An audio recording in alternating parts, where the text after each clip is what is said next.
The MLK Day of Service is a big day. A lot of the professors talk about it. All of the organizations encourage each other to actually register for the Day of Service, so it is something that you want to be excited about when you wake up.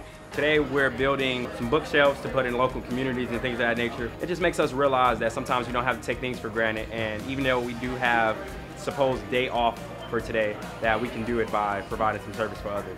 I participated in MLK Day last year and I genuinely loved it. Like, it was an amazing experience and I just wanted to experience it again and make a difference in the community. It's always good to go out and help our community, especially because that's what Martin Luther King was dedicated to, was service, and I feel like that's always a great time to come out and remember somebody like him on this day.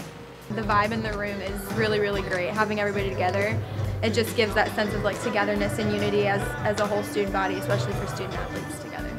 I think BGSU creates a lot of opportunities to do service. There's so many service organizations and even just social organizations also. BGSU's values reflect what's going on today. They love to do volunteer hours, and I feel like they're very involved into the community. Days like this, it really, really makes me passionate and excited to be part of BGSU's campus because of the fact that they value giving back to the community so much. It makes me really excited to be a student here and to come back every day. Service doesn't have a limitation. We all have different shapes of experiences and ways of learning and ways of communicating that. Today just unites us and shows us that it is in our ability to come together and do great things.